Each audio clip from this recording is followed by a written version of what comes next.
I think we'll go ahead and get started, as we do have a quorum, and hopefully Dr. Orgain and Mr. Harris will be able to join us. They may be having some difficulty logging in. Is that all right with you, Josh, or are you tied up assisting them? I'm happy to move forward if you are, Mr. Puryear. Yeah, we'll go ahead and get started.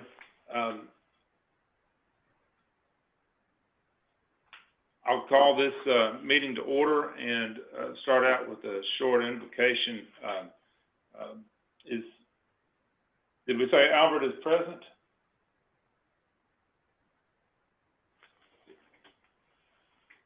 If not, I'll be happy to go ahead. Dear Lord, we ask that you watch over this meeting, help us to make wise decisions for our community, and please be with those who are suffering from threats around the country of the virus and other fears. Please watch over these proceedings and keep us safe. In the name of the Father, Son, and the Holy Spirit, we pray. Amen. If you'll join me in reciting the Pledge of Allegiance, please. I pledge allegiance to the flag, United States of America, and to the republic which it stands, one nation, under God, indivisible, liberty and justice for all.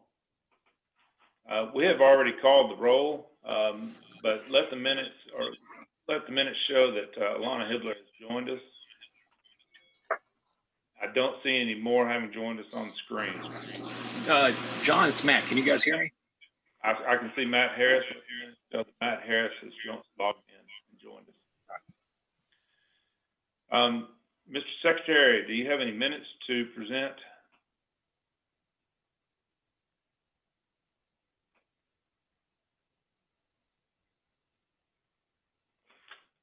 Mr. Wilson, if you're still there. Yes, I'm still here. Yes. Do you have the past minutes to present for approval?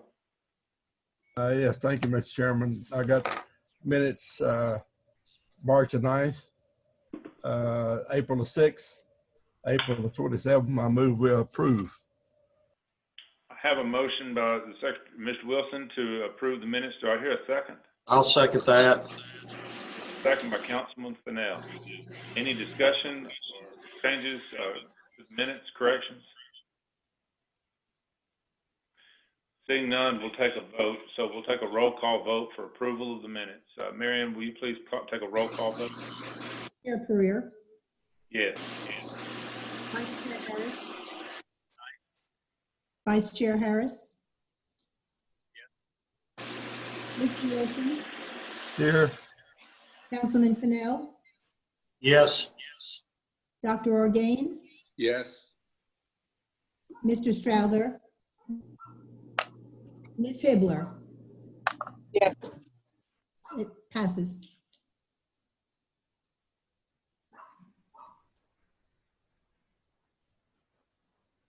Chairman Puryear, this is Bill McCord, City Planner. I was wanting you to read the COVID-19 disclaimer, if you call it that, again, and vote on that. Do you need, yeah, I'll read it again. Do we need to, are you asking me to have another vote to hold the meeting electronically? You didn't have a quorum the first time. Yeah. Oh, exactly right. Thank you. Thank you. Pursuant to the governor's executive order number 16 and 34 regarding public meetings and social distancing and the need to limit the community spread of COVID-19, members of the Planning Commission may participate by electronic means, and the meeting will be live streamed to protect the public health, safety, and welfare of the members and citizens of Gallatin.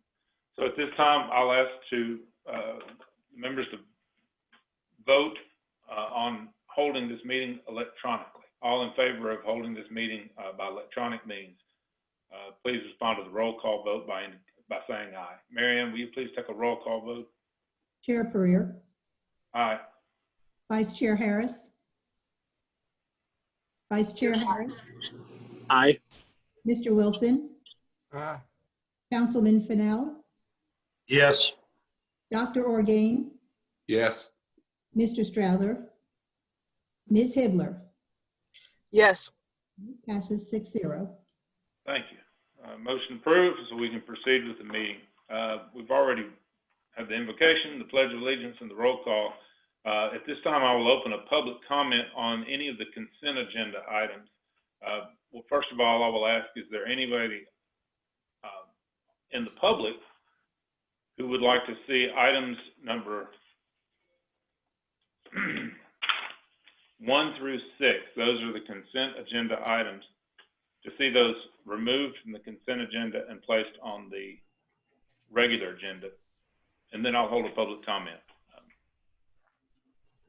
Do we have any hands raised, Josh? So I am looking at the list of attendees. We have everyone signed in from a computer except for one phone caller with the last three of 253. Phone caller 253, I'm going to unmute your line if you have something to speak on with this item or with future ones, if you let me know. Caller 2. This is Joshua Gibbs. I'm here for Meritage and Foxland. Got it. I'm on the right. Thank you, Joshua. Thank you.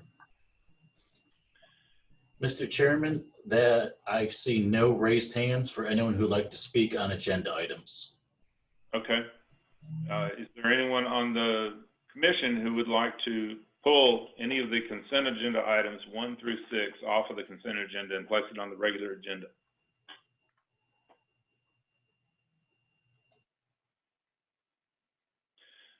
Seeing none, then I'll entertain a motion for approval of items number 1 through 6 on the consent agenda as one item. Motion to approve. We have a motion Second. to presented by Councilman Fennell, and I think the second was by Matt Harris. Yes, sir.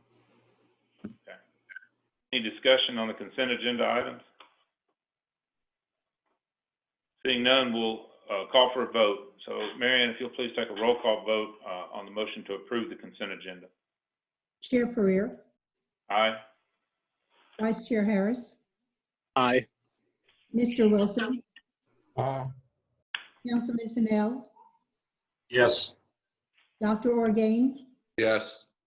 Mr. Strouder, Ms. Hibler. Yes. Passes 6-0. Okay, motion approved. With that, we'll move on to item number 7, which is resolution number 2020-091, Axum Properties LLC Building Addition. It's an amended site plan. And who is handling that item?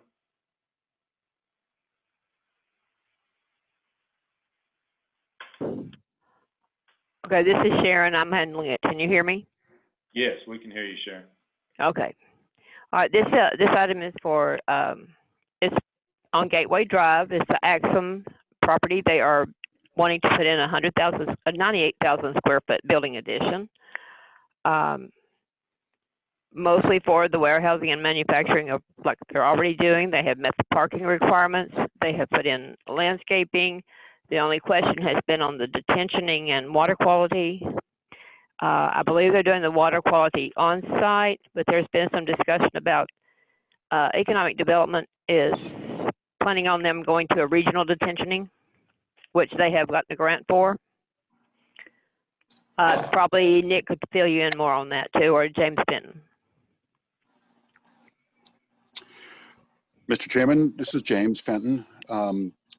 We have applied for and received a grant from the state to put in a detention facility just to the south of their building, between that and the substation that exists. And the plans have been drawn up, engineering's been done, it'll be going out to bid, and we are intending to start construction end of July, early August. It is fully funded and will occur. Do we have a representative? Well, let me get engineering's comments after we hear from the applicant. Do we have a representative for the applicant present?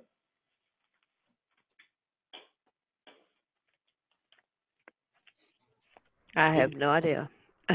Sharon, who was the engineer on this project? Was it Andy? It should have been Andy, yes. Andy, your line's been unmuted.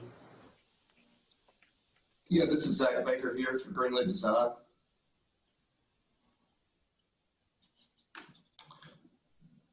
Josh, can you hear me? Yes. Mr. Purrier, did you want to hear from Nick Tuttle first?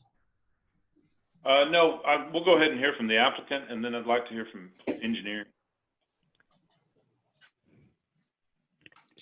This is Zach Baker with Greenlee Design.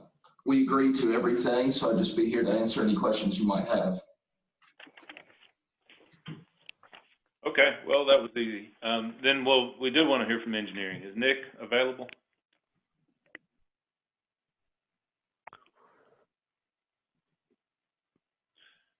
Or do we have anyone from the engineering department?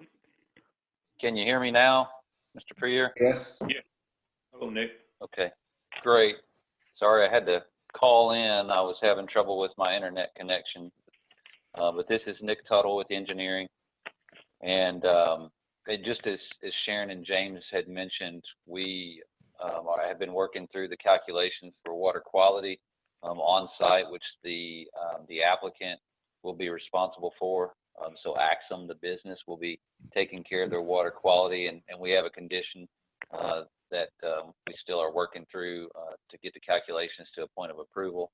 And the other side of this was what James had brought up, and it sounds like from what we understand from the Economic Development Authority, our agency there, that the detention side of this will be taken care of on a city-owned property that's to the south of this, and that it is a funded project. And if things go on the schedule that we anticipate, it would actually be under construction prior to the Axum site, and should be in line and operational, as it should be in normal construction process.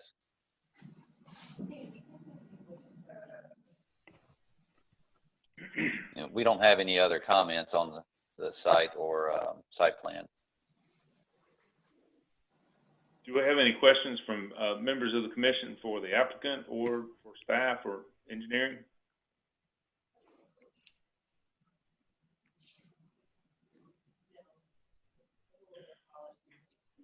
Seeing none, the only question I'll ask is,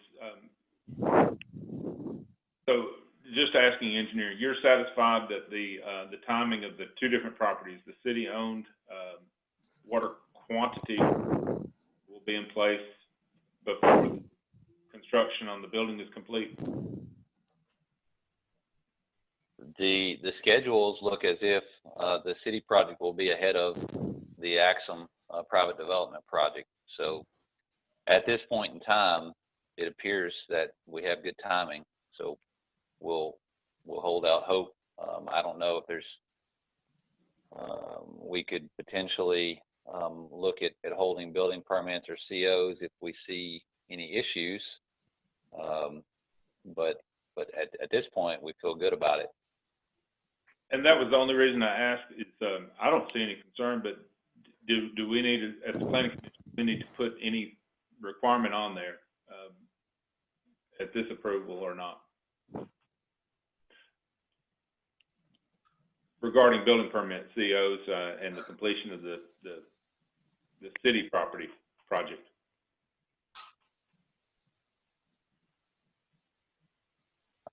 Your best protection would be the building permit, and James would have to speak a little bit more on the schedule. The Economic Development Agency has been the lead on the project, so they have a better grasp of what the schedule is.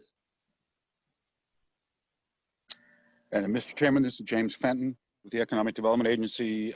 Ms. Bates, Rosemary Bates, is on this call also, and she has the schedule in front of her. And if you would allow her to go ahead and walk through this, again, it is fully funded and will be under construction. It should not be a concern, but I understand that you might have it. And if Ms. Bates, if you're available.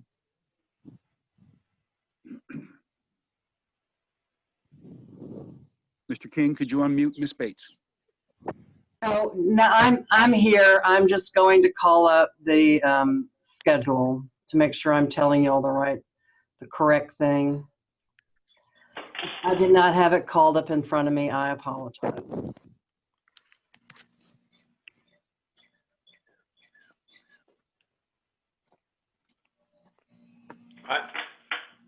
I don't think it'll be necessary, Rosemary. I was just asking the engineering if they wanted us to place any kind of condition on it to link the two projects together. That's all. But it sounds like engineering's fine with it and staff's fine with it, so we don't need to spend any time on it. Unless another member of the commission has a comment or a question.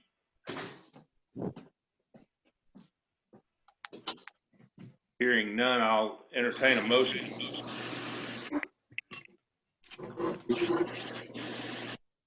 Johnny Wilson, I move we approve.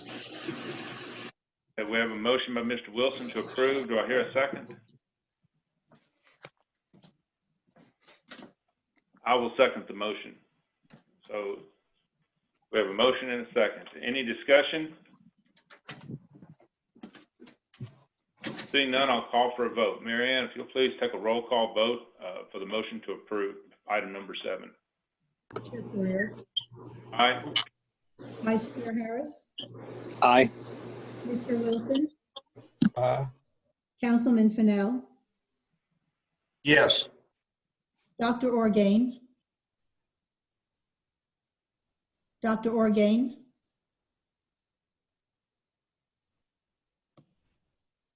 Thank you. Yes, but somehow my mute button is gone. Okay.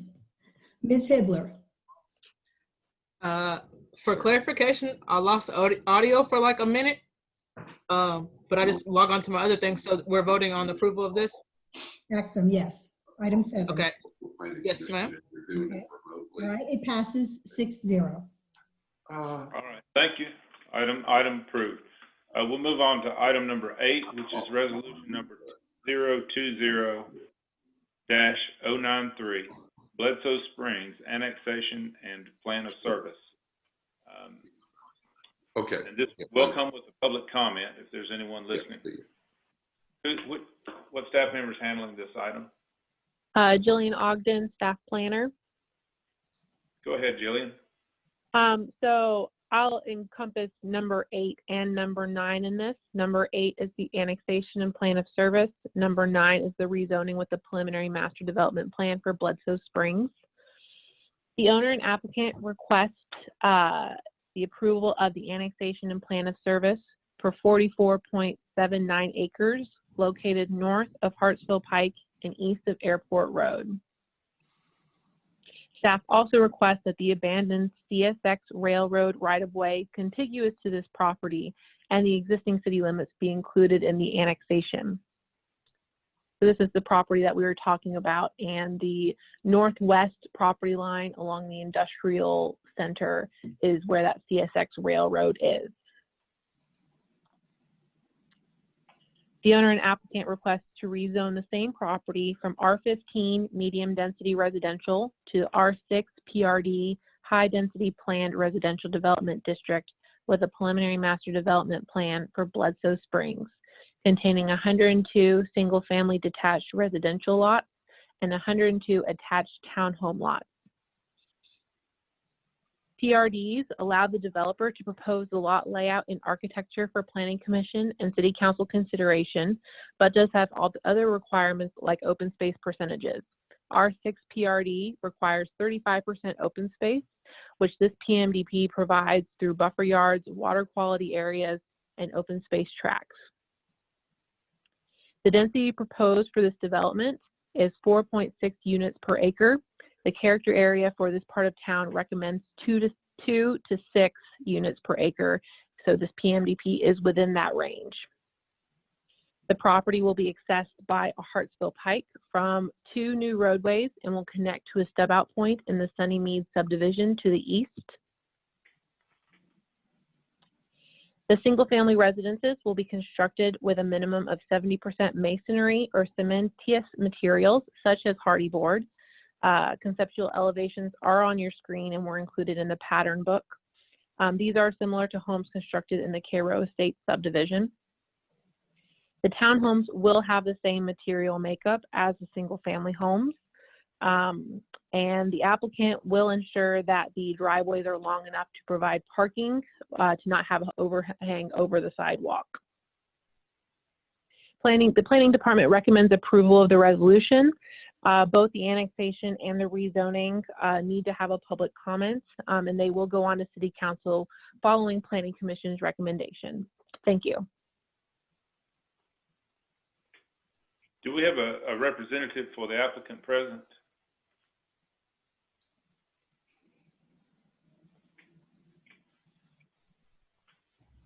Yeah, this is Greenlit. Andy or Zach, you've been unmuted. Yeah.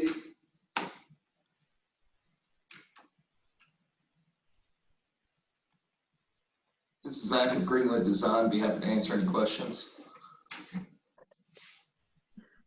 Okay. Let me, at this time, let me open to a public comment, and let me make clear that we're going to hold a public comment on both items 8 and 9, but we will be voting on them as separate items. 8 is the annexation and plan of service for this, and 9 is the preliminary master development plan. So do we have anyone in the public online who would like to speak in regards to item 8 or 9, which is Bledsoe Springs annexation and plan of service and rezoning?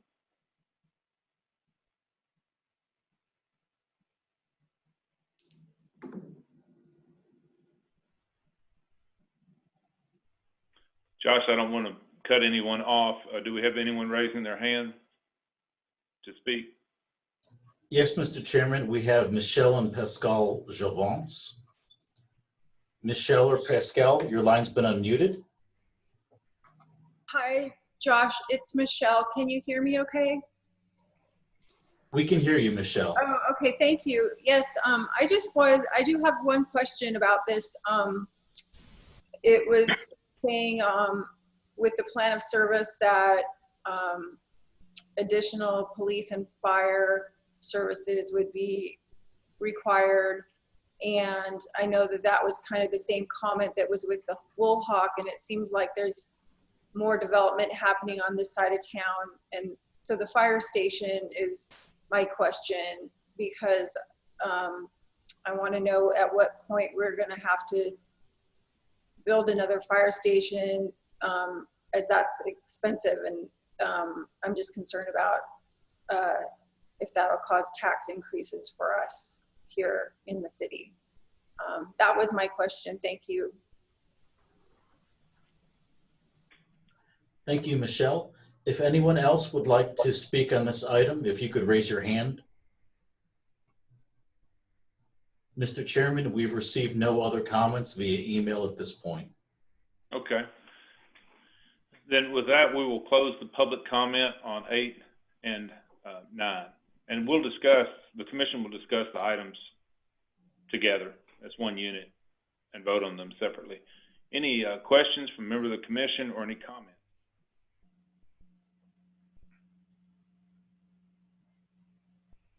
Mr. Beer, it's Matt Harris. I think I heard it when you guys were going through it, but just to clarify on the front entry garages, the developer is going to put enough room where the cars don't overhang the sidewalk. Did I understand that correctly?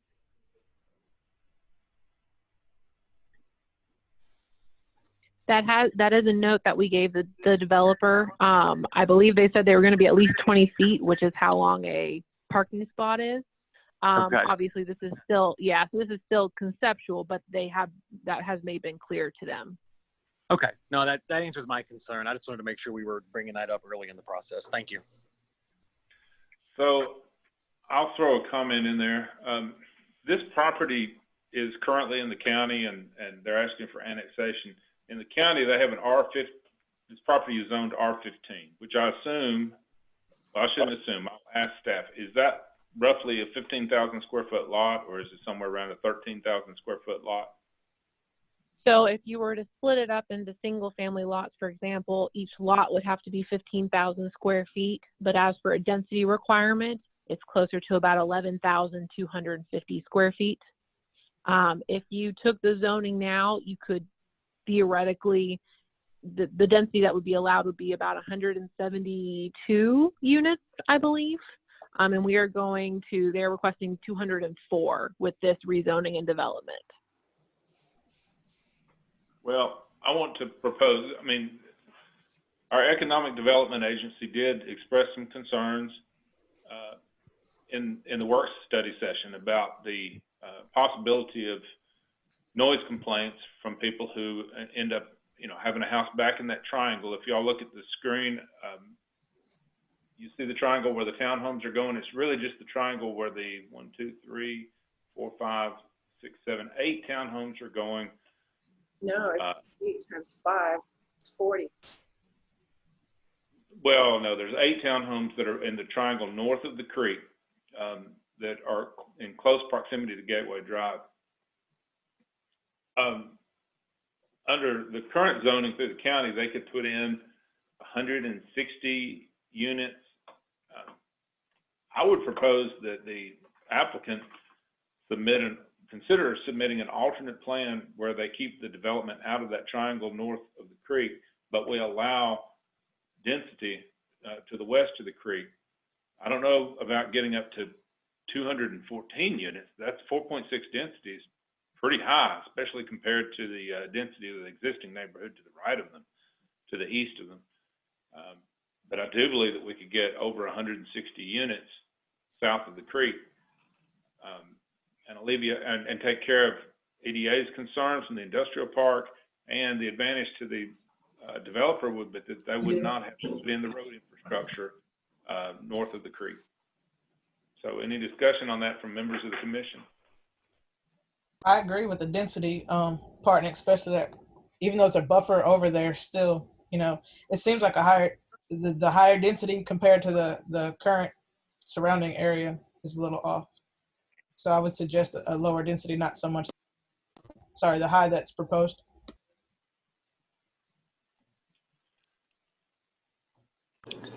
Yeah, Chair Pereira, I would tend to agree. I think the possibility of noise complaints with that being so close to the industrial park could be a valid concern. So I think it's a good idea for them taking a look at that. Any other members of the commission? Would a representative from Greenwood like to respond to those questions or concerns?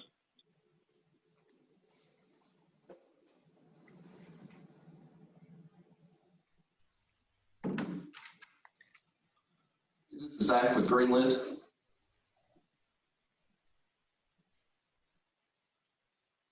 Am I unmuted? Yeah. Okay, hey, sorry about that. Hey, I will say that the townhomes in that back triangle that you're talking about will be at least 30 feet off of that property line. Zach, we understand that, and as far as setbacks, you're following the guidelines as far as setbacks. What we're saying is that you're also asking for an increase in density from what you would get under the county zoning. We're not willing, I can't say I can't speak for everyone, but I've heard 2 or 3 people echo what I said a moment ago, and that is that we're probably not willing to grant the increase in density that you're requesting, along with the configuration of the townhomes that you've placed close to the industrial park. However, if you came back with an alternative plan where you got up to a density of maybe 180 units and place everything to the west, to the south of the creek, you'll get an increase in density, not necessarily what you were asking for, but you will get an increase in density, and you'll avoid the infrastructure cost of developing that road and going across that creek up there. So I think what I'm hearing from other members is that we're probably not inclined to vote in favor of this approval, and if you want to submit an alternate plan, you might want to request a deferral and have time to create that. However, you could go for a vote if you'd like to, because I don't know how everyone will vote on this.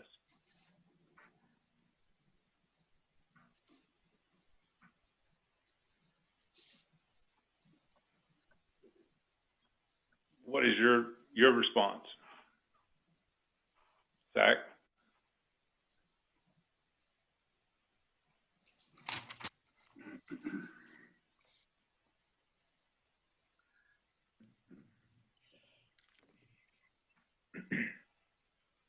Do we still have Zach on the line from Greenlit?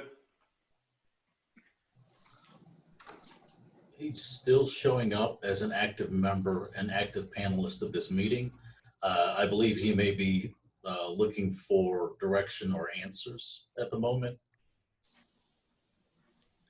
Okay, we'll give him a moment to consider that. Any discussion from the members of the commission, or does staff have any comments on what we've just discussed? Mr. Pereira, it's Bill McCord, city planner. Yes. I want to clarify, and I'm not sure if y'all picked up on it. The railroad right-of-way that's adjacent to this property has apparently been abandoned by CSX. However, title to that is unclear at this point. We believe that title, once it was abandoned, would revert to the adjacent property owners equally. In this case, the adjacent property owners in the industrial park include two private entities and the city of Gallatin. So the city of Gallatin owns that property, as you see there on the screen that says, where it says townhomes with the creek running through it and the cul-de-sac. Do you see that? Yes. Okay, so the city owns that lot there that's at the end of the cul-de-sac, which is adjacent to the railroad right-of-way. And if we understand correctly, and the right-of-way is abandoned, then the city owns the western half of the railroad right-of-way that was abandoned, and the applicant owns the eastern part, the eastern half of the railroad that is abandoned.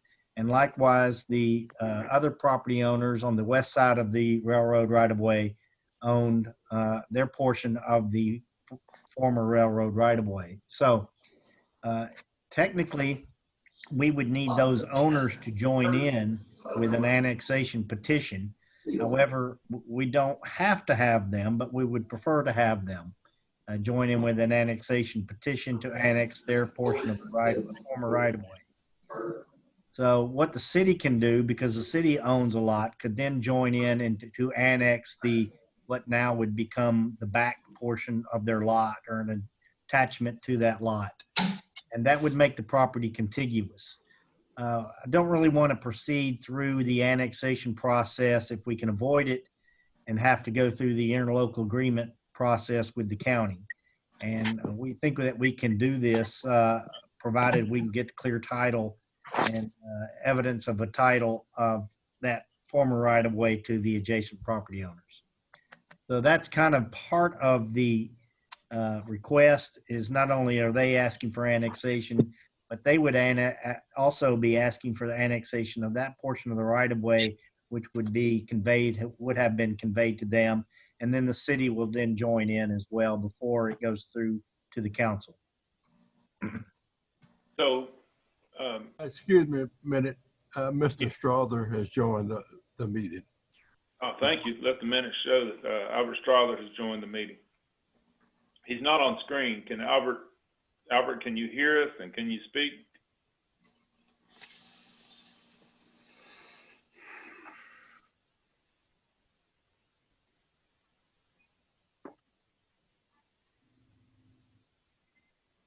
We'll give Mr. Strother time. So Bill, if I understand your point is that until that right-of-way issue is clarified, this would be a non-contiguous annexation and would require, and is it called an interlocal agreement with the county? Yeah, we want to avoid that if possible. And I think that this is a good case to try to avoid it, because assuming all the right-of-way abandonment process works out and we get either the title opinion that indicates that the city owns part of it and the applicant owns part of it, then we are contiguous and we can go that route. So would it be premature to vote on the annexation of this before the right-of-way along the railroad bed is resolved? I don't know if it's premature, but you might want to make a condition that that be accomplished before it goes to council for final approval. Okay. So we have two issues that we're talking about, and that one is the contiguous annexation or non-contiguous annexation and the right-of-way of the railroad bed. But the other one is And just explain that. about the density and the use of the land. Hey, Mr. Chairman, Yes, Councilman Fennell. I had a message from Andy Leith. They're having trouble. Comment, can you hear Andy? He's having trouble communicating, trying to get into the conversation. Mr. Chairman, this is James Fenton. When I have a chance to comment, I would like to. Written down. John, I also got a text from Andy Leith that he would rather take a deferral. Okay. Okay. Let me hear from James Fenton, and then we'll address that. Mr. Fenton, go ahead.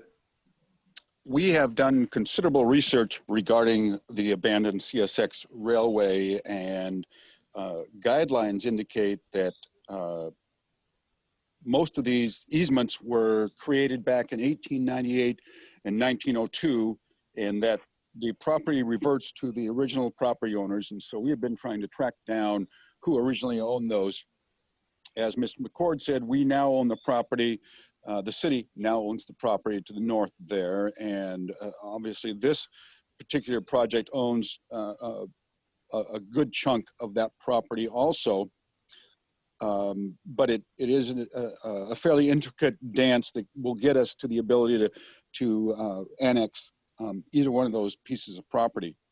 In addition, there are only two of those, 1, 2, 3, 4, 5, 6, 7, 8 townhomes on the north side of that property, or the north side of that triangle, that really cause concern for the Economic Development Agency. And I would enjoin Andy Leith designs in maybe a slight redesign of that northern portion where they could just remove those two buildings and realign some of that stuff and make it acceptable to everyone. So I appreciate the fact that he's willing to defer this. I think it's an easy solution. It's just going to take a little bit more conversation. Okay, thank you, Mr. Fenton. Is a representative from our city attorney's office in the meeting? Yes, John, I'm here. Lakeisha Alexander. Ms. Alexander, we're having trouble getting, the applicant's representative is having trouble communicating.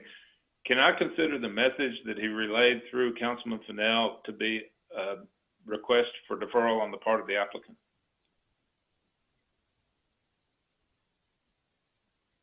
We really don't have any other choice at this time, unless he tries to. Mr. Puryear, can you hear me? Yes. Hey, sorry, the batteries died in the keyboard, and I was pressing the space bar to unmute, and it would not, so I apologize for that. Glad to have you back. Yeah.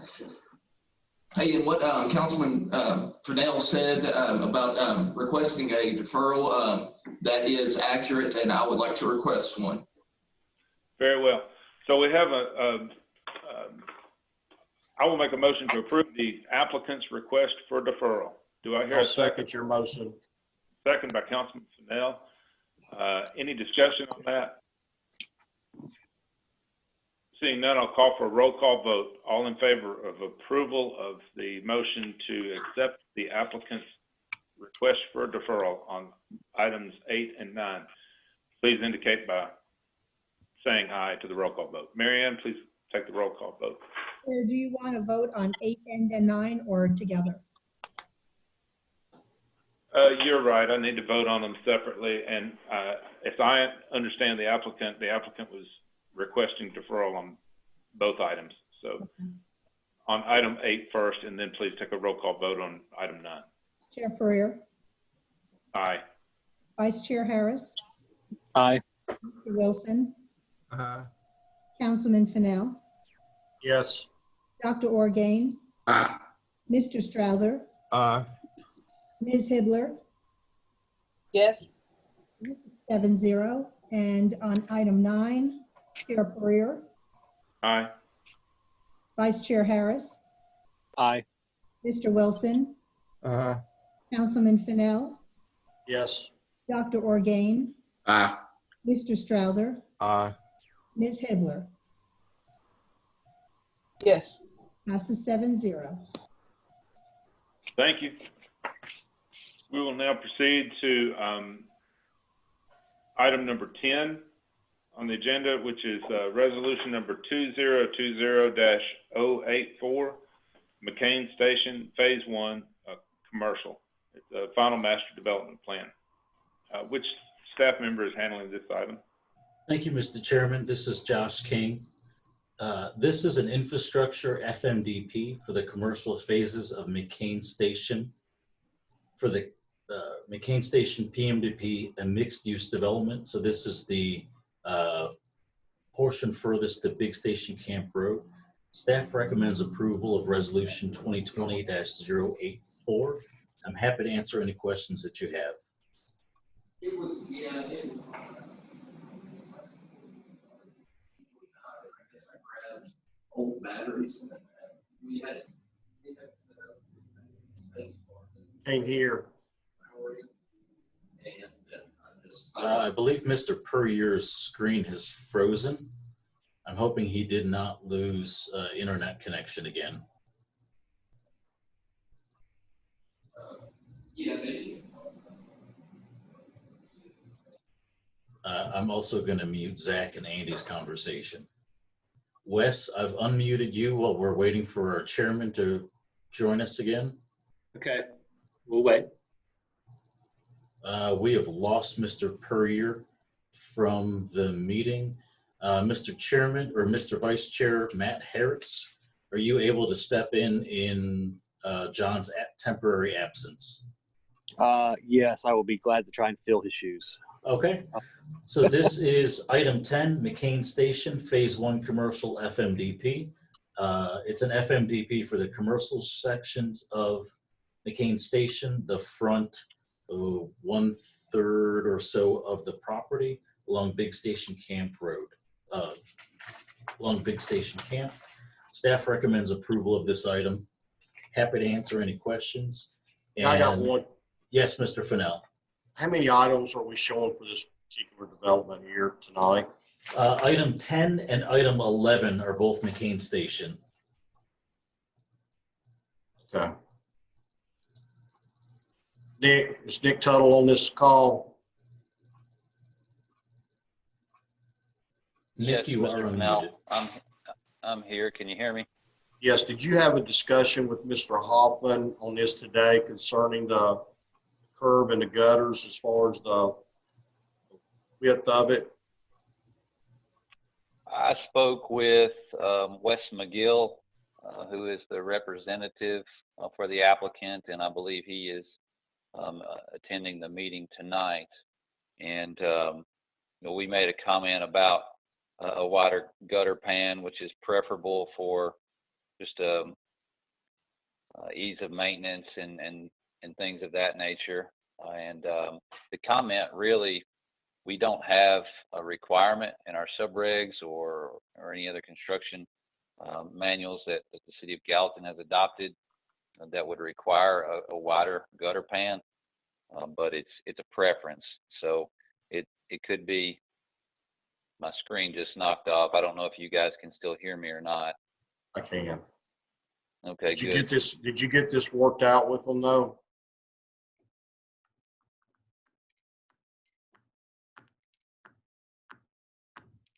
Uh-oh. I think we lost Mr. Tuttle.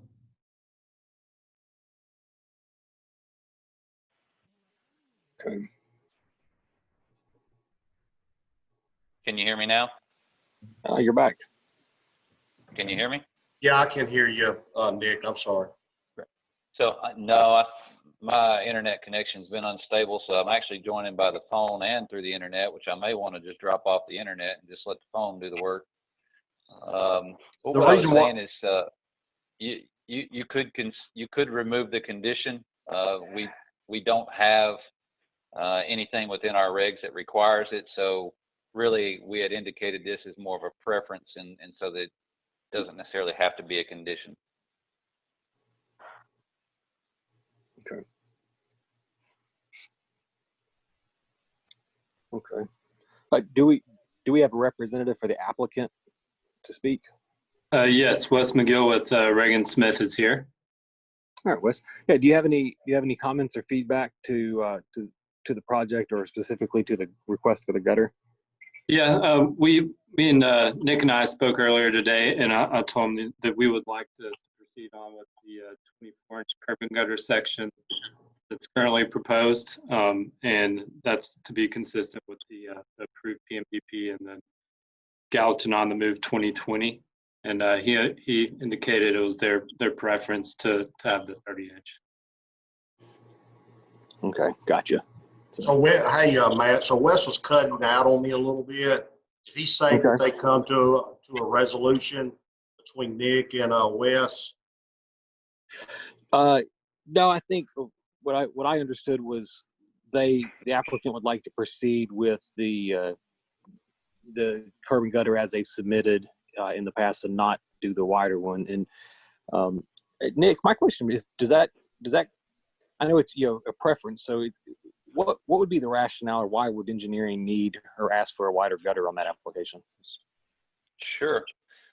You may have paid attention to this, but an 18-inch gutter pan, it's typically going to have an inlet structure that's wider than the gutter pan.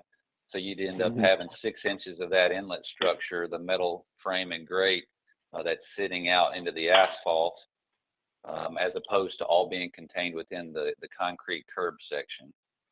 So it's a cleaner look, but it's also a maintenance thing, because not only for the city of Gallatin in going in and doing milling work where we'd have to work around those curb inlets, but for a citizen that's driving through there, you could have a little metal point that's sticking up and cause a bump for them to drive over, and it could even be something that could be a liability for the city if it were to get in bad enough shape. Okay, no, that makes sense. But also, just to make sure I understood right, it's not part of our current regulations, though, correct? So it's not something they're required to do. It's really just at this point a request from engineering. That's correct. We throw it out there and hope that the applicant will be agreeable to it. It looks like my staff actually had listed it as a requirement. I see. Hopefully I haven't dropped off here again. My screen has dropped. We can still hear you. Okay. So yeah, that's. Nick, the only thing that was brought to my attention was if the other developments in the area, if we're in line with them and they had to do the same requirements. So Councilman, we take a similar approach and try to, we make the suggestion each time it comes up. This is something that we've got on our list that we would like to update our regulations so that when we're using the curb and gutter section that's on the outside of a roadway, not a median, but on the outside of the roadway, we would like for it to be at least 24 inches in width. But currently, it's not a requirement, so we're asking. Okay. Okay. All right, Nick. Thank you. All right. Yeah, absolutely. Does anyone else have any other questions about this project? I see Mr. Pereira looks like he's joined us again. John, are you back? Okay.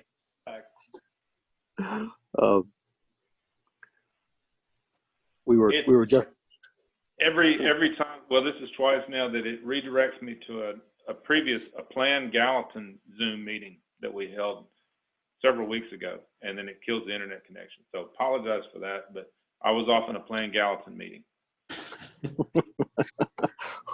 Well, we're glad you're back.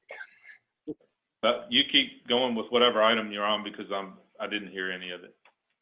No, it's fair enough. Commissioners, I want to clarify one thing.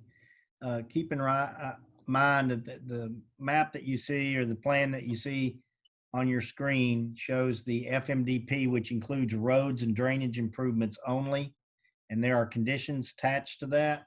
I want to clarify also that the road B, which will be the private road where they're asking for the design exception that engineering had discussed, but also it requires them to negotiate with the adjacent property owner to provide that street connection to Springdale Lane. There is a private strip of land between their north boundary and Springdale Lane that they will have to negotiate with the adjacent property owner in order to develop this plan and provide that connection. Yeah, and we will be able to provide an easement across that property to Springdale Lane. Okay.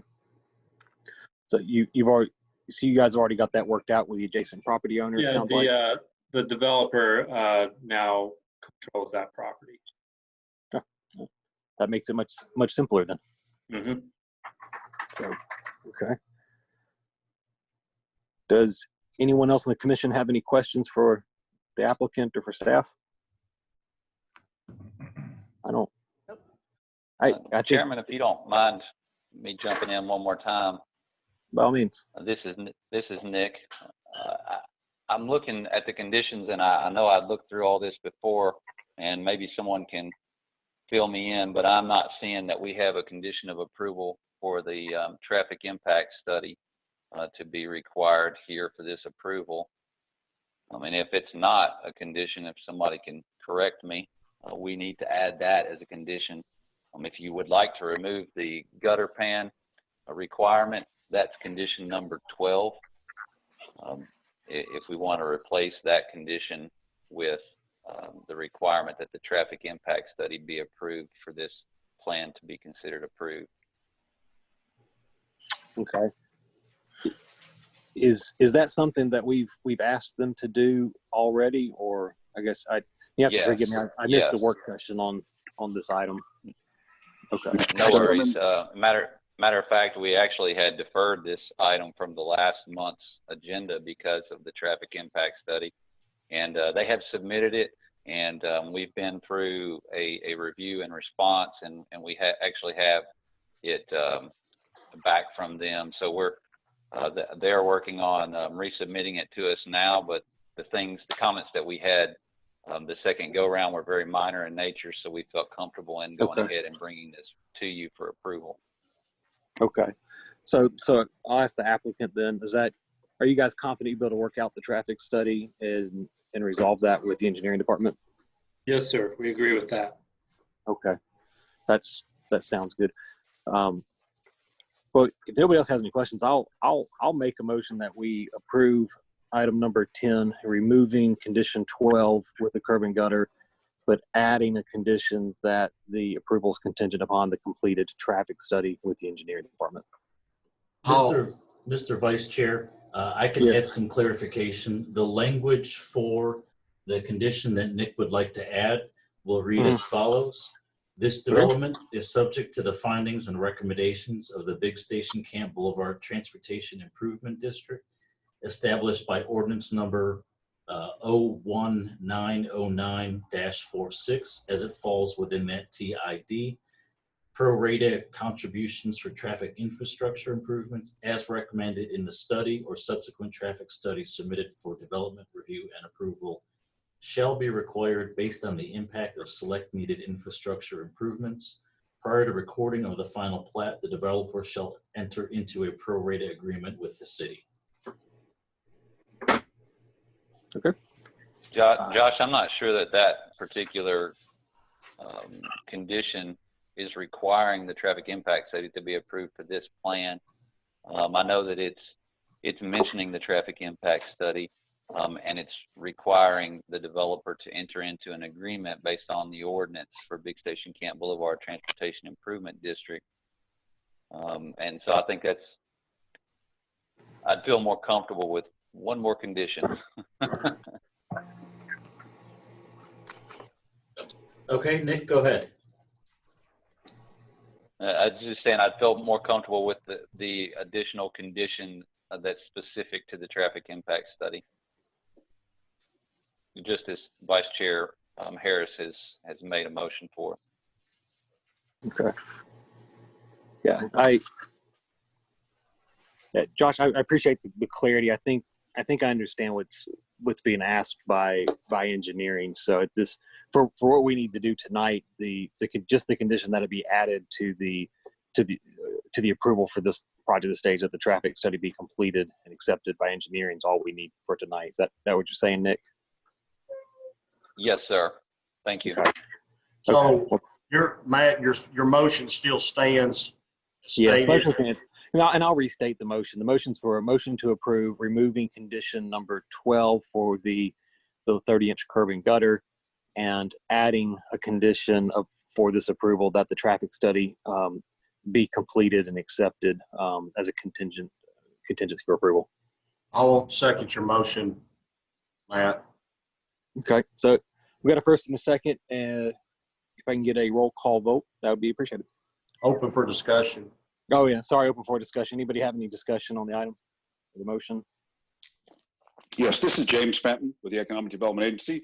As long as that traffic study is moved forward in a timely fashion, it was presented April 9th, and it still is out there being considered. We just make sure that we don't impede the progress out there if we could. Just make sure that traffic study gets put together and comments come back in a timely fashion. I would appreciate it. All right, we'll take that into consideration. Thank you, James. Any comments or discussion from the commission members? All right, hearing none, I'll call for a roll call vote, please.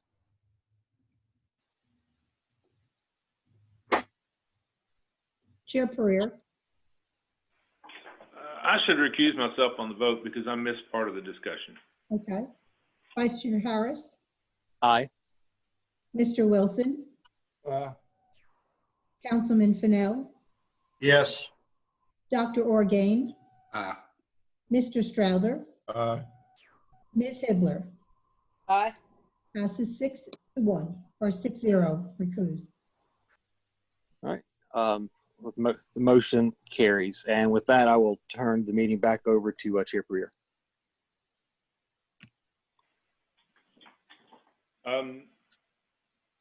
Just bring me up to speed. Were y'all voting on item 10 or 11? 10, just item 10.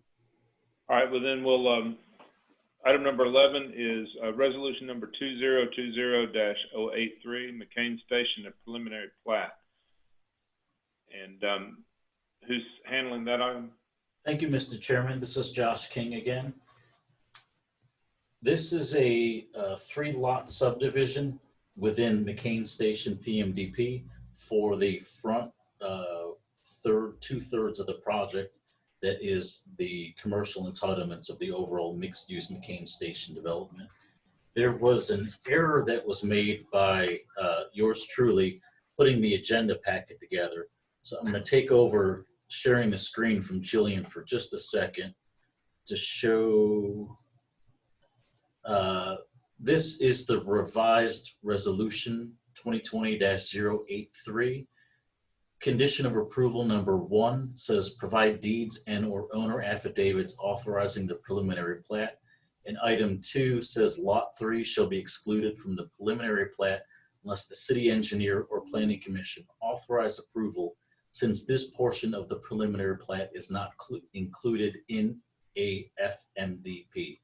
I noticed this error probably about 35 or 40 minutes ago. So I was able to send this over to Wes McGill with Reagan Smith and talk to him about it very briefly. But what this is indicating is that we need the owner affidavits or deeds showing that the individual owners of these separate lots are in agreement with what the developer and the developer's design team have developed and have come up with. And lot 3, if Jillian, you can go back to sharing for a moment. I need your screen again. Lot 3 is the residential entitled portion of the development. So if you could go back right here. So this is the residential development, the residential portion of the development On the preliminary plat, it's being shown as Lot 3. There is not a FMDP that has been approved for the residential portion. It is under the PMDP entitlements. So what condition number 2 is saying that Planning Commission or the city engineer has to authorize approval, since the portion of the preliminary plat is shown as Lot 3 is not part of the FMDP that was just approved as item 10. So with the exception of that, the preliminary plat is consistent with McCain Station PMDP, and staff recommends approval with the modified conditions 1 and 2 as presented to the applicant, and will be modified added to the official record. Okay, I have to step in and ask a question, Mary Ann. There is no way I'm going to be able to restate what Josh just said when we're defining this motion. So did you get everything he wrote down in the minute? I did not. That was a little long-winded. I'm not sure if I got everything, but I can get it from him, exact statement, and put it in the minutes. I'll just say when we make a motion, it will be with modified conditions 1 and 2 as will be provided to you by staff. Yes, that sounds great. Good, okay. And Mr. Chairman, the staff report goes into more detail on Lot 3, the residential entitlement portion of the preliminary plat. It goes into a little bit more detail than I did. So there is language in front of you that supports what has just been said. And we will work with Mary Ann to make sure that the minutes are accurate reflection of what's been discussed tonight. Can I ask Josh a question, Mr. Chairman? Please. Josh, they do own that property, and they are also the developers, correct? There's portions of the property that are not owned by the master developer at this time. So the owner as of 6/22/2020 is Ray and Jean Bowles, according to the county. I know Randy has been involved with the development of this process. We don't, from county records, accurately show that the property has changed hands. So that is why the modified condition 1 says provide deeds and or owner affidavits authorizing the preliminary plat.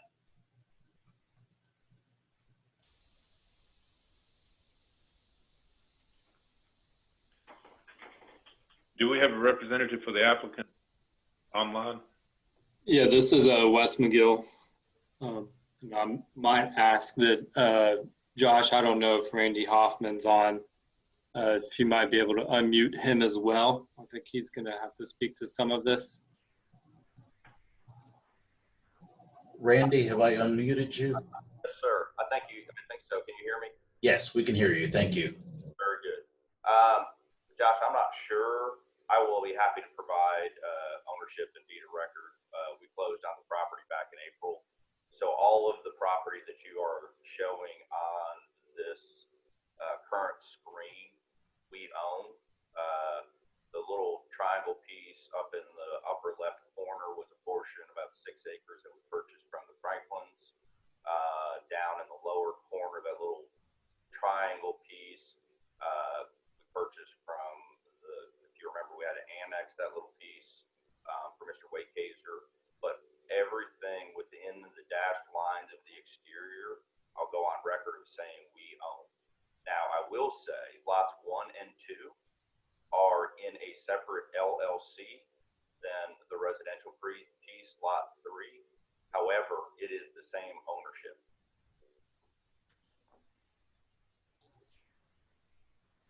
And I'll be happy to provide record of. Thank you, Randy.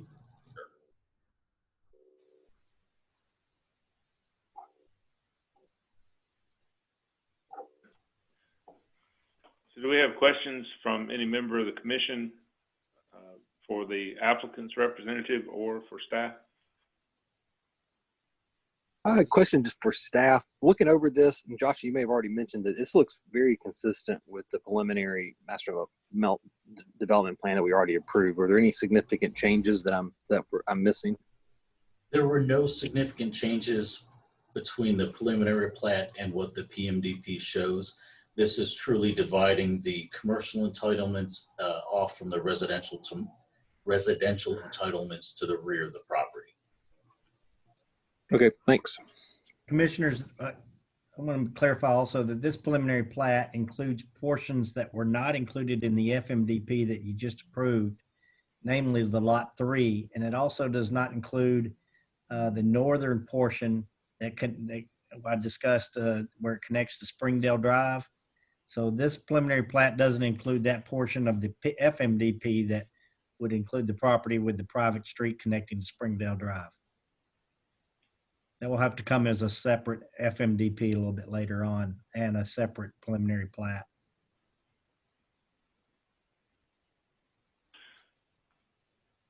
Understood. Any other questions from members of the commission?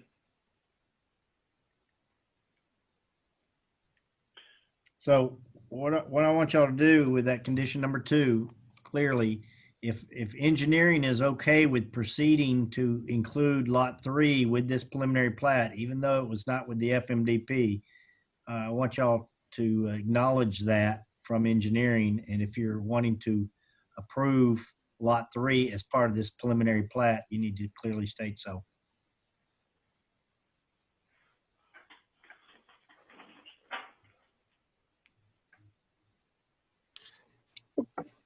If I can ask a question of engineering, Nick, if you're still on with us, does engineering have any concerns with this? I'm still here and I don't have any issues. Okay, thanks.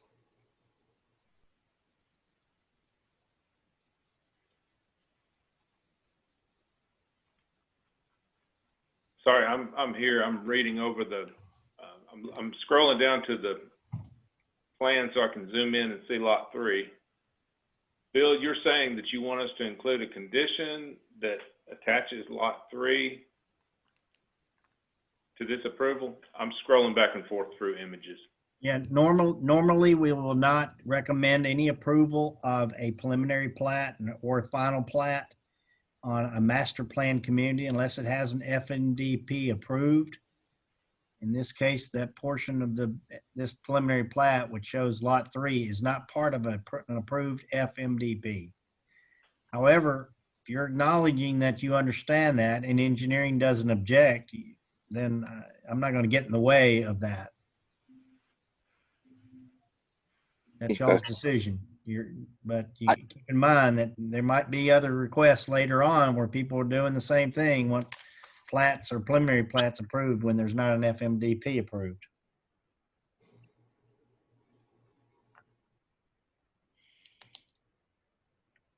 I'm not sure why they didn't include Lot 3 as part of the FMDP, but that might be a question for the applicant, Wes or Randy, or one of you guys want to comment on that? Sorry. Yeah, Lot 3 is just kind of the remainder left over for the residential portion. There are no proposed improvements with the FMDP on Lot 3 at this time. It's simply creating that lot line divide and getting it on record, essentially. And then we do plan to come in the near future with a preliminary plat for the improvements on Lot 3. Well, an FMDP will be needed on it. An FMDP and preliminary plat, yes. Okay. That answers my question. This is Nick, really quick. The applicant, they really didn't have to show the lot. They could have just showed it as a remainder. And so they're not really doing anything on it. That's why we don't have any concerns. There's nothing happening with it. Yeah, I don't see any problem with this. That's just me speaking. But I understand at this point. Yeah, I don't see a problem with it, and I don't think it sets a bad precedent. So I'll make a motion to approve with the corrections that staff provided, will provide in writing to Marianne to items 1 and 2, conditions 1 and 2. I'll second your motion, John. Seconded by Mr. Harris. Any discussion? Seeing none, I'll call for a vote. So Marianne, if you please take a roll call vote, all in favor of approval, indicate by saying aye. Chair Pereira, Aye. Vice Chair Harris, Aye. Mr. Wilson, Aye. Councilman Fennell, Yes. Dr. Orgain, Yes. Mr. Strouder, Aye. Ms. Hibbler. Yes. Passes 7-0. Thank you. Motion approved. We'll move on to item number 12, which is resolution number 2020-096, Gallatin Industrial Data Center, Woolhawk. Jillian Ogden, staff planner. Go ahead, Jillian. The applicant and owner are requesting approval of a site plan for the Gallatin Industrial Data Center for a 982,500 square foot data center with associated infrastructure on 805.81 acres. Obviously, a much smaller portion of that is actually being developed. Located at 1432 Gateway Drive. The property is zoned IR Industrial Restrictive. The annexation and rezoning of the properties not already within city limits was approved by City Council on June 16th. The site plan also includes a gatehouse, a substation, and a construction office. The development will be enclosed by security fencing made of prefabricated modular panels for security. The site plan shows parking provided around the primary structure. So up here we have the grading plan, and then you can see internally the parking areas. As parking requirements for a data center are not clearly addressed in the Gallatin zoning ordinance, the developer has provided the number of parking spaces that reflect building occupation and usage based on their building model. The applicant proposes 220 spaces, which includes 7 handicap spaces as required. This is consistent with the practice used to determine parking for uses not specifically described in the code. The Planning Commission shall determine if this is an acceptable parking plan. See some of the infrastructure in the substation there, and some close-ups of the parking. The landscaping plan was provided. The plan shall be amended to show a type 50 buffer yard along the northern property boundary directly adjacent to the primary building. It was just unclear on the plan how that was going to be met, whether it's through existing vegetation or new vegetation. Either would suffice. In this case, there are a number of tree lines that will be maintained on this property, even with construction. We just want that clarified on the plans, and that was a condition of approval. Slides there. And then some of the fencing details, which are pretty typical as you see in the industrial area. And then the primary building facades consist of concrete panels and metal panels with curtained glass walls along the main office facades with a maximum height of 54 feet. Staff believes this proposed architecture is equal or superior to that required by code and is compatible with adjacent industrial uses. Staff recommends that an exception to the brick or stone requirement be approved. They did provide a couple renderings. Planning Department recommends approval of the resolution. Happy to answer any questions you might have.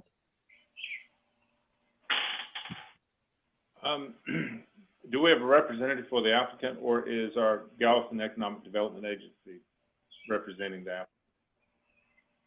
applicant? Mr. Brad Simpson from Barge should be online, I believe, as a representative. That's correct. I'm here. Go ahead, Brad. Happy to answer any questions you may have to the best of my abilities. Thus far, any comments that have been provided by the planning staff, we don't have any concerns about. We'll happily address those.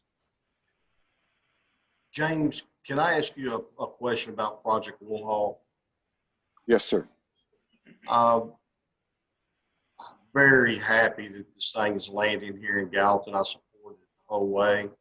My question is, back in the day, I remember we voted to do a temporary concrete facility in the industrial area. Is that facility, is that there to facilitate just for this purpose right here?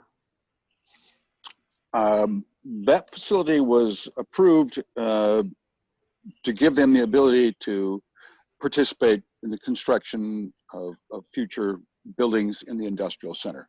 Yes, and they will have the ability, I believe, to go ahead and bid on being able to participate in the construction. I got you. I really hope we can use our local suppliers for this project. To answer my question, thank you. Yep. Do we have any other questions from members of the commission?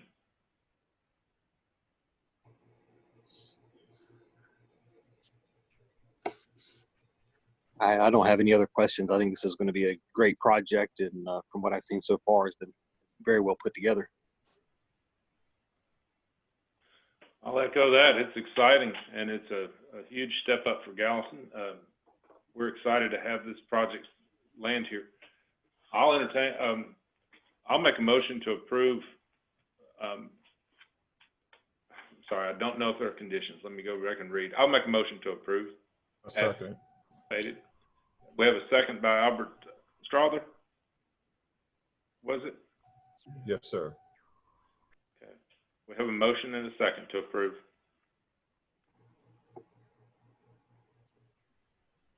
Any discussion?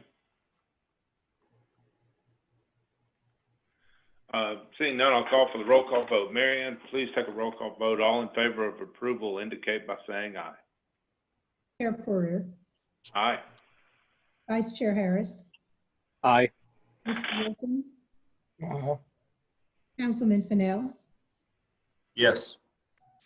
Dr. Orgain, Dr. Orgain, Mr. Strother, Aye. Ms. Hibbler. Aye. I'm not sure if you heard Dr. Orgain. I did not.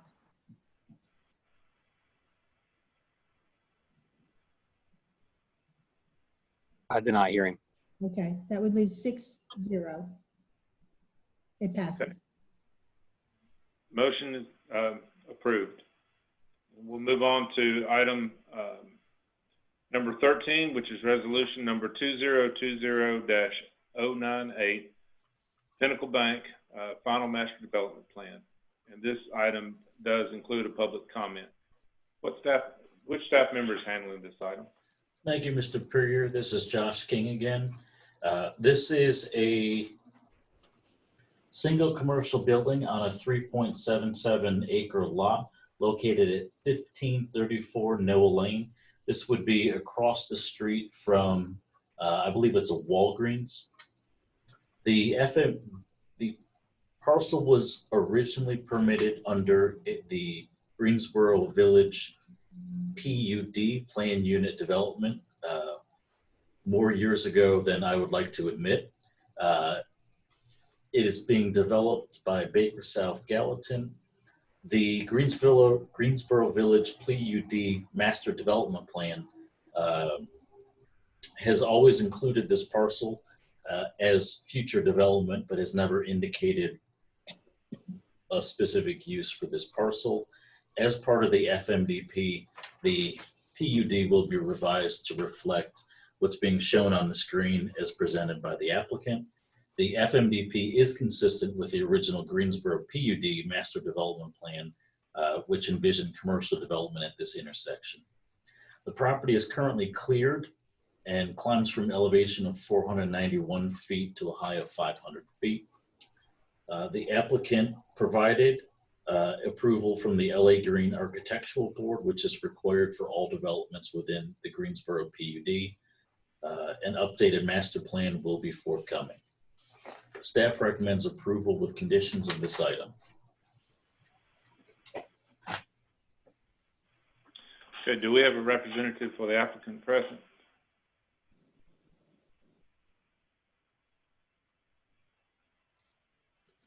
Yes, sir. This is Chip Howarth with S&H Group, and I believe Neil Parrish with Hastings is here too. Please go ahead. Do you have any comments? Josh, is Neil available? Neil has been unmuted. Yes, Neil, you've been unmuted. Wonderful. Can you hear me? Yes. Thank you. Yeah, so I believe, thanks for having us back again. We were able to address, I think, the comments that you gave us last time. We heard your concerns about a few items with respect to connectivity and the previous pavers that we discussed. And I believe that we had, these plans appear to be the older plans that are on the screen.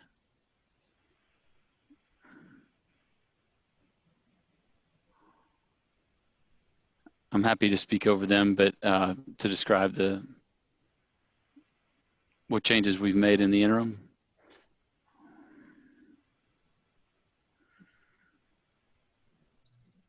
Neil, keep going. I'll try and pull up the correct versions. Yes, sir. As I recall, a few of the main questions had to deal with the dumpster enclosure's orientation to the street and its ability to be picked from the drive aisle from the back. So in response to that, we turned it so that it's 90 degrees with that entry for a side pick of a small series of small trash containers. So hopefully that addresses the concern there. On the other side of the property, along Greenlee, the question was asked about connectivity from the sidewalk into the parcel itself. We studied that on the front of the building and ultimately we're proposing to provide connectivity down to the west where the shared drive aisle comes in just above where your hand is. To the north, yes, sir. So just south of there, where that hand is, we were proposing that we provide an additional piece of sidewalk up to our property from there to be connected down to the existing sidewalk at a future date when that parcel is developed. The combination of two factors on the north end of our lot made it difficult to frankly, just get down over the elevation. With the remaining space with those two bioretention ponds that are there.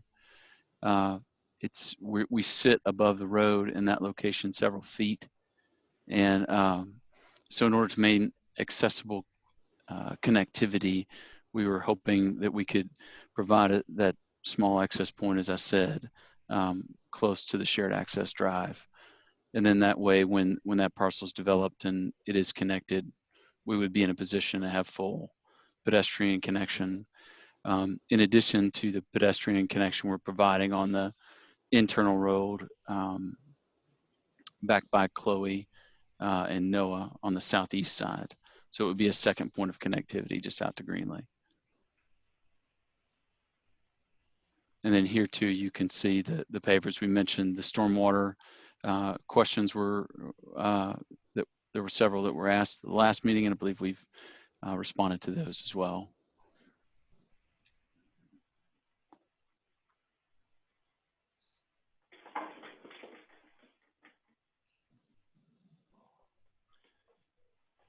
All right. Chair, I have a question for the applicant, and please forgive me, I was absent for the work session meeting, so I did not get to talk about this item then. Can we talk a little about what are we doing on this would be the bottom of the plan, which I think gives southwest, and where the homes that are in Fairview Plantation that are on Potter Lane. So the rear, around the bottom of the plan is the rear yards of residential homes. Is there anything being done with landscaping, buffering, fence, similar to what Goodall did, kind of as it goes to where their townhomes are on the rear of this property? Mr. Harris, that portion of the property beyond the shared access drive will be on the two future parcels. Okay. Both to the southeast and to the southwest of us. Okay. You can see the property line is splitting the shared access drive on both Greenlee and on Noah. And so our parcel is significantly above that zone, but we are conforming to all landscaping buffering with the PUD around our parking lots, and the shared access drives. Okay. Yep. I found that. I found that page. So, all right. Thanks. That answers my question. No problem. With that, I will open a public comment on this item. Is there, Josh, do we have anybody in the public who is raising their hand to speak in regards to this item? Number 13. We have Jeannie Eastep. Jeannie, your line's been unmuted. Hi. I had left a comment back on 8 and 9, which were the Bledsoe Springs. So I know it was deferred, but I had concerns about that. This one here, I don't have any. Thank you. Mr. Chairman, that is everyone who has raised their hand to speak for this agenda item. We've received no email comments on it. Okay. With that, I will close the public comment and open it to questions from any members of the commission for the applicant or for staff. John, I've got a question. Yes, sir. Go ahead, Councilman Fennell. Hey, Matt, guys, of course, I live in their neighborhood along with Matt. Matt, I kind of can't really understand how this lays in here that well, but the questions you asked was getting up next to the residential houses. In your opinion, do we have enough buffering right there? You know, Sean, I think that this applicant's property, you know, the way it comes together, there's still the next two parcels that are still yet to be developed would be the ones that really adjoin the residential homes. So I think that's what the applicant was in his response to my question. I think, you know, talking about screen and buffering, that really is where we would have, I think we would address that. Okay, I was making sure I heard it right. Okay, yeah. Thank you.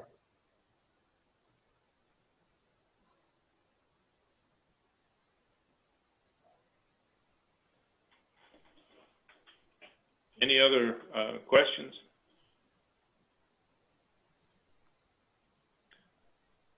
If not, I'll entertain a motion.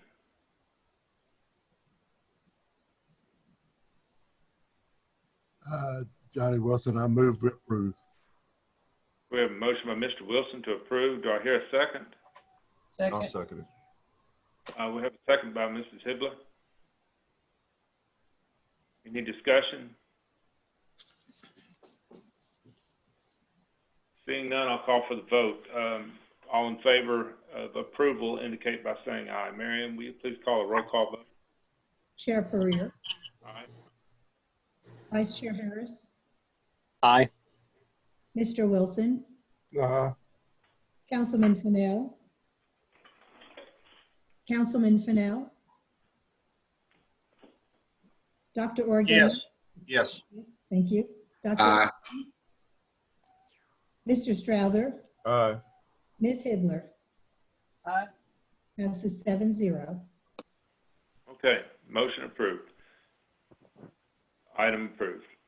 We'll move on to item number 14, which is resolution number 2020-100, twice daily at Newman's Crossing, an amended preliminary master development plan and revised final master development plan. And this one also will come with a public comment. Which staff member is handling this item? Mr. Chairman, this is Josh King. The item 14 is a twice daily convenience store with fueling stations at Newman's Crossing at the southwest corner of Long Hollow Pike and Big Station Camp Boulevard. The original PMDP for Newman's Crossing has included either a drive-through drive-through restaurant or a convenience center with fueling at this intersection as part of the original PMDP. The FMDP that was submitted for the twice daily brand of convenience sales and gasoline is proposed as part of this FMDP at this location. It is consistent with the PMDP as originally proposed. The applicant has submitted both the PMDP and the PMDP amendment / FMDP, and it is consistent with the PMDP and the zoning ordinance at this time. Staff recommends approval with conditions of this item. Thank you. Do we have a representative for the applicant present? We do, Mr. Chairman. Bradley, there you are. Mr. Bradley Bork with GMC. Yes, this is Brad Bork. We have loved working with the staff on this, and there was a couple things that have came up in the work session about connections to the public road, as well as about the road driveway for the other development connected to this lot. We've addressed both of those items per the work session on our resubmittal. The driveway is in the conditions of this currently. And for the connection to the road, we've added actually two. One is on the south east corner, and the other one is on the northwest corner. Connections there. One goes to the other development. The other one connects to Big Station Camp Boulevard's sidewalk once that is constructed. Very good. Thank you. At this time, I'll open it to a public comment. Josh, do we have anybody in the public who's raising their hand and wishes to speak on this item? We have received no email comments about this item, and no one from the audience has raised their hand and wishes to speak on this item. Okay. With that, I will close the public comment and open it to questions from members of the commission for the applicant or for staff. Chairman, this is Nick, the engineer. Yeah. I have one quick comment. As of last week, a pro rata share contribution agreement has been executed by the Newman's Crossing developer, and so there's no longer a need to have the fifth condition if you'd like to strike that condition from this particular approval. Okay. Mr. Chairman, this is Bill McCord, City Planner. I want to mention that I did receive a telephone call about a week and a half ago from a resident in the Carrollton subdivision who expressed concern, I won't say opposition, but concern of this use being provided at this corner, at this intersection.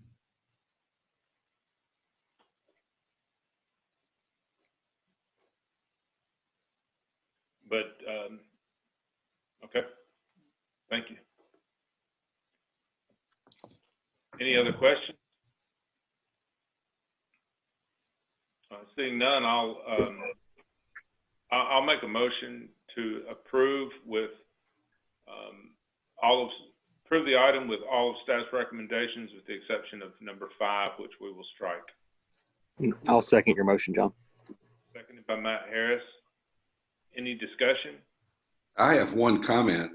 I don't think this is particularly the time, but I'm concerned about the lighting because we have a really large subdivision residential area all around it. And again, I've got concerns about our whole lighting concept. And I just think we need to be really careful about keeping all of that on that site and not spreading it throughout the residential areas. Again, I don't think this is the right particular time, but I want to get it on the record that there's concern about that. Mr. Chairman, if I might, this is Josh King again. The applicant has submitted a lighting design plan which meets current City of Gallatin regulations for essentially bleed over of lighting onto adjacent properties beyond the property line. So we, in the future, we can look at updating the regulations, but the applicant has submitted a set of plans for lighting which comply with current City of Gallatin standards. Do you have an opinion about how our standards relate to other forward-thinking communities? Dr. Orgain, I'm not allowed to have an opinion. I'm allowed to tell you what at this meeting, what the lighting standards are for the current City of Gallatin, and we are welcome to evaluate those at a future time and how they compare with other communities across the United States. Not a problem. Dr. Orgain, Sean Fennell, several people on the Honda dealership complained, and I have a few still complaining every now and then about the lighting. And I've been there at night, and I know that they have made some adjustments. And I haven't heard anything in a while, but I stand with you in what you're saying right there about the lighting next to these houses right there. That is a concern of mine, and I also like to be on the record about that. I made those same comments before anything happened at the Honda dealership, trying to protect the people in Savannah. And Mr. McCord, you may be able to have an opinion. Again, this may not be the right forum right now, but I think we really need to look at what forward-thinking communities are doing to protect adjacent properties.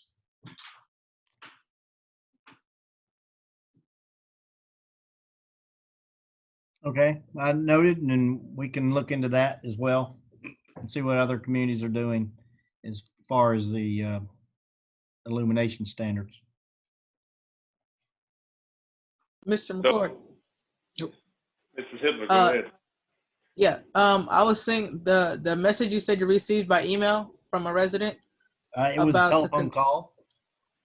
Oh, sorry, telephone call that you received. Was it any more specific detail as to their concern at this location of this area for this use? Just the general tone of disapproval of having that use on this corner. Okay. Thank you.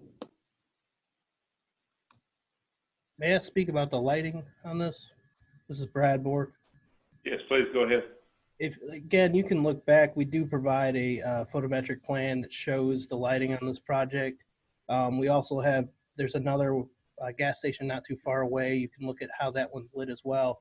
I've been very impressed by how it's lit for protection while fueling. It's got a very good lit to the actual pumps. And if you look, it does die out pretty quickly. 1 foot candle is a pretty good rough lighting, is when it's starting to be, you could actually read or see something. But once you get past that, again, not a lighting expert, but that's just kind of an opinion in mind. I can't really give a lighting expert opinion here. But if you notice, it starts dying out even a lot more to 0.1 to 0.2, even some zeros, close to the road of Big Station Camp and Long Hollow Pike. So without actually seeing it installed, there's a pretty good damper shown on that plan as you get throughout. I will suggest when you start looking at dimming lights is the protection of streets and people driving and people walking around. If you make it too dim, this is my opinion, not an engineering opinion, it starts getting a little unsafe in that case. So you got to look at both sides of that. Hey, yeah, and this is Mr. Harris. I had a couple comments on that. I'm very familiar with this particular location, and not saying that having a conversation about lighting requirements and the bleed over is a general theme isn't something worth talking about. In this location, that corner of Long Hollow Pike and Big Station Camp is a very dark intersection. I actually have a property around that area, so I'm through there in the evenings quite frequently. So actually having, a good business with some lighting on that corner, I think is going to actually tend to improve safety in that location, not take away from it. So, well, I think it's a conversation we might want to have elsewhere. In this particular location, I think it's actually an improvement for the city.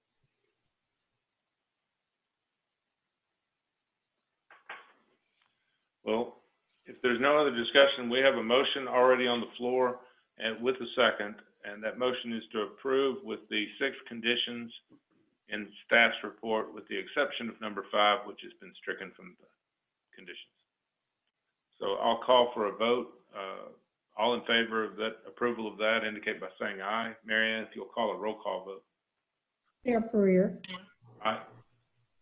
Vice Chair Harris, Aye. Mr. Wilson, Aye. Councilman Fennell, Councilman Fennell, Dr. Orgain, Yes. Mr. Strahler, Aye. Ms. Hibbler, Aye. Councilman Fennell, Can you hear me now? yes? Aye. Okay. It passes 7-0. Okay. Motion approved, item approved. Our last item on the agenda is item number 15, which is, I don't see an item number. It's Foxland Phase 10, sidewalk revision request. Meritage Homes. Yes, this is Jillian Ogden, staff planner. This is the item that we've discussed the last couple meetings. So I can just give you a brief update as to where we are. The applicant is requesting to remove a private sidewalk from the approved master development plan for Foxland Phase 10. It is shown on your screen right now, highlighted to show the portion that they would like to remove, predominantly because there's an existing tree line that they would like to maintain along Douglas Bend Road. And I've included the pictures that they've shown and we have discussed. I've also included in your packet some information from when the PMDP was approved in 2005 for you to make your decision. There was a condition on the 2005 PMDP that states that Planning Commission removed the sidewalk requirement on Douglas Bend Road from Foxland Drive to Foxland Boulevard.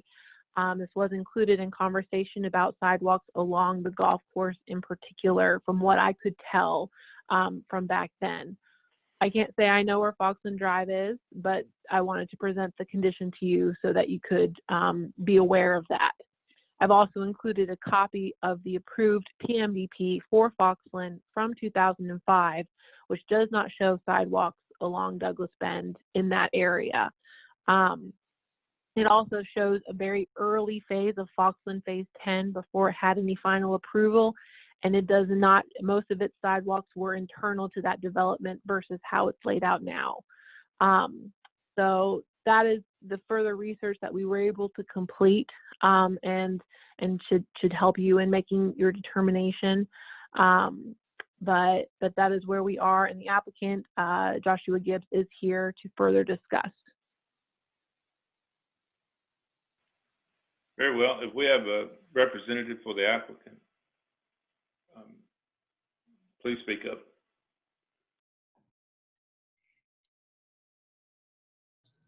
Joshua Gibbs. Oh, there we go. Yeah, that's the phone number. Joshua, are you Yes, there? sir.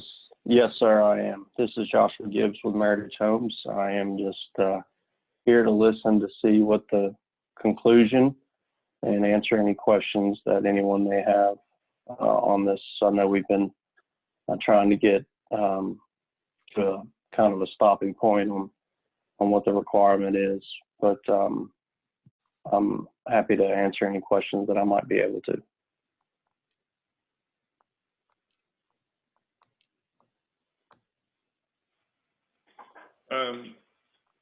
Any questions from members of the commission? We've discussed this at length.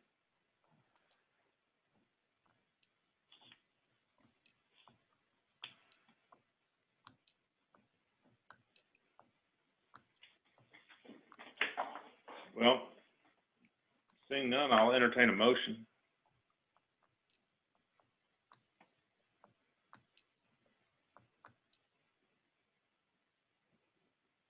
I'll ask for a motion. I'll make a motion to approve. And I'll second that.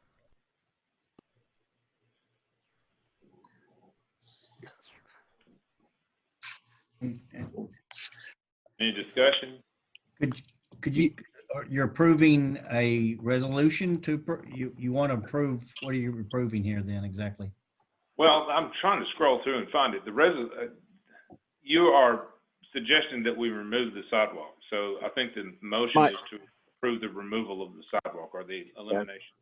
I'll clarify my motion. My motion is to approve the applicant's request to not install the sidewalk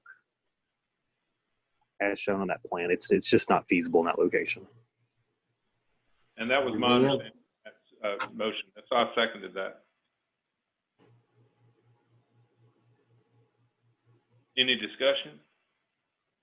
Is there a way that we could, like going forward, establish something if sidewalks aren't feasible or this type of situation where we could put it into we could address that? I'm not sure how you want to. Well, Mr. Hibler, we do have a sidewalk fund. I think that the challenge here is that we had to determine if the location of this sidewalk along their private drive was in lieu of a public right-of-way sidewalk along Douglas Bend. And I think that Jillian's research has proven that this internal sidewalk was never intended to serve as an alternate sidewalk to go down Douglas Bend Road. It was truly an internal one on a private drive. And you can't make an applicant, if they want to eliminate a private drive sidewalk, you can't make them put that into a public fund, a public sidewalk fund. However, you're right. If this was along Douglas Bend and they couldn't do it because it was not practical, we could have them contribute into a sidewalk fund and do it elsewhere in town if walks are needed. Right. And is that what the current sidewalk fund states? What you just said? To the best of my knowledge, yes. Okay. But it has to be taken from a public right-of-way area to another public right-of-way area. Somebody on staff, if I'm wrong. And in this case, the difference is a private street, right? Correct. Yes. Gotcha. And so I'll speak a little. My concerns at the last meeting with this project really, had to do with the ability for the residents to have a walkable community. And we've talked about that on other projects even tonight, having the driveways on the homes that are built be long enough so that the cars in the driveway aren't blocking the sidewalk. So I think we're working towards addressing this on future projects. This is one that there really is no resolution to. So I think we need to help them put it to rest. Very good. We have a motion on the floor with a second to approve the applicant's request to delete the sidewalk from the plan and not install it. Seeing no further discussion, or is there further discussion? I'm sorry. Seeing none, I'll call for the vote. All in favor of approving that request indicate by saying aye. Mary Ann, if you'll call a roll call vote, please. Chair Freer. Aye. Vice Chair Harris. Aye. Mr. Wilson. Aye. Councilman Fennell. Aye. Dr. Orgain. Yes. Mr. Strouser. Aye. Ms. Hibler.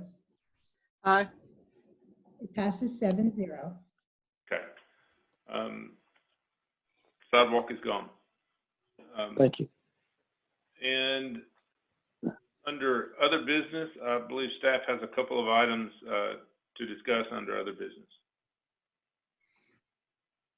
Yes, Mr. Chairman, briefly, I wanted to inform the board that we are moving forward to the city council on a request by an applicant to amend our urban growth boundary. This is not something that necessarily requires the planning commission approval. It is only involving one property owner and adjacent rights of way. And the property owner requested to be removed from the Hendersonville urban growth boundary, included into the city of Gallatin urban growth boundary. It includes that portion of the Westfield project that was not included with the annexation of that property in the master development plan. So assuming this urban growth boundary is approved and the 10 to 11 acre parcel then is moved into the City of Gallatin urban growth boundary, then we can take action to annex the property and amend the master development plan for Westfield to include this property. It is on the east side of Big Station Camp Boulevard between the the overpass over the CSX Railroad and Highway 31 on the east side, again, east side of Big Station Camp Boulevard. The urban growth boundary adjustment would also move that section of Big Station Camp Boulevard out of the Hendersonville urban growth boundary and into the City of Gallatin urban growth boundary. Hendersonville de-annexed that property back in December. And so since it only involves the one property owner and the property owner consents to it, and the City of Hendersonville is also working to relinquish that portion of their urban growth boundary, it is essentially a minor amendment or administrative action of the cities to amend this urban growth boundary so it doesn't have to go through a more elaborate review process. So that's moving forward, and we think that's going to go to the City Council in early July. The other thing that we have is the Plan Gallatin meetings. We've had several meetings here in the last couple of weeks with citizens.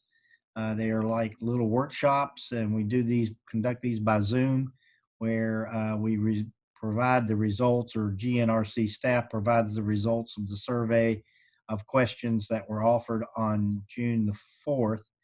And so we reviewed those survey results. And generally, the survey results were that the public that participated generally prefers the compact development growth pattern of the three options that were presented. That would be the sprawling pattern, the as-is pattern, which is the continuation of our current pattern, and or a more compact development pattern.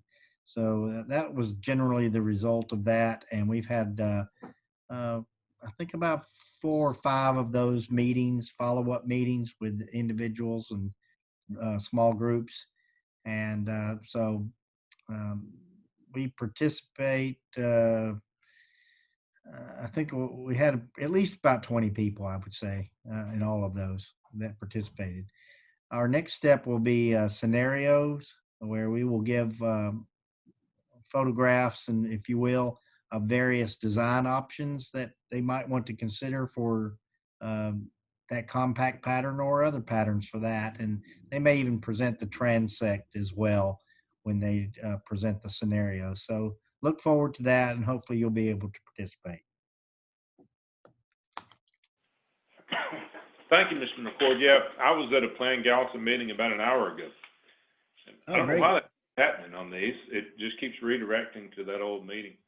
And I'd just like to say that at the last Plan Gallatin meeting, we actually had 117 people online at the high point. So yeah, that was the June 4th meeting, I believe. Yeah, you're correct. If there's no other business, I'll entertain a motion to adjourn. Motion to adjourn. Second. To adjourn. We had a second before I could get there. So thank you, everyone. We're adjourned.